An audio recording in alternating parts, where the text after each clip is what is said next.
Hello. Hello, we're going to talk about living spaces, living areas of the home.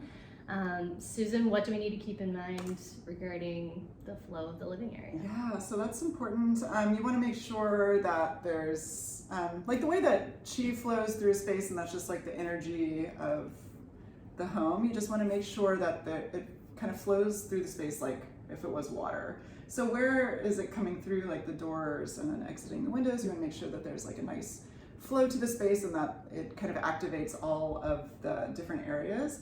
Also, you want to make sure that the areas where you're going to be sitting in primarily are in the command position, and the command position is so that you can see the door easily without having to like get up and turn your body. It's just going to make you feel safer and more confident within the space. So that's definitely something that I always look at and try to achieve in every home is it in command position.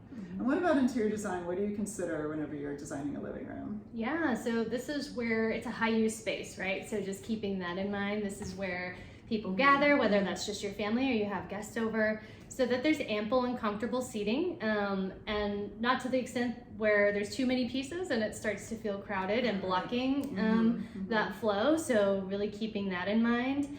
I think simple elements like where and how the TV is placed, maybe it becomes less of a focal point if we can achieve that.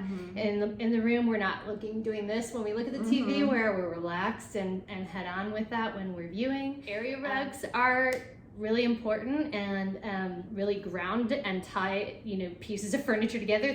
Feels together, right? Like pieces of furniture don't feel like they're floating away from each other, like you have no sense of like where the space starts and ends. Finding ways to define a living area, especially with an open concept, which is a common issue that I address with clients. So how do we distinguish space in a way that makes sense?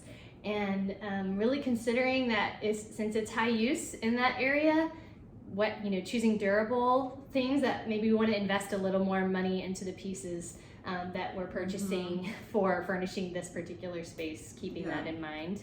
Washability, etc., depending on what your lifestyle is. Kids and dogs and cats. Plants like in a living area do wonders, and I think plants anywhere always a positive thing in my opinion, whether they're real or really good looking faux plants, whatever you like. Softening the edges of a space and connecting to the outside where you have windows in your living area to bring some of that outdoors in. It also just helps with the air quality too. Absolutely, like it's just a plus. You need more oxygen. Plants are very vibrant. It's great to add. Every client, here's 20 plants. I'm gonna give you a plant. So plants also highly recommend. Yes, and then I think lighting too, right? Having options with that. So whether it's we're not always under harsh overhead lighting. There's no some. one looks good like that. Do yourself some favors, like get you some lamps, it'll be good. But shaded lighting and softer lighting to balance also something out. That you can read and do different tasks. Yes, this is important. So, yes. Yeah. So maybe there's creating a cozy corner or vignette somewhere that's connected to the living area where you can settle in and relax and read or whatnot.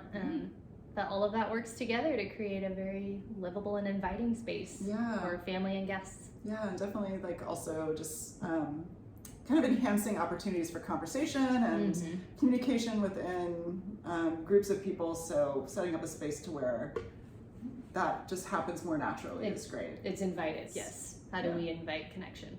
Yeah, awesome. Yeah.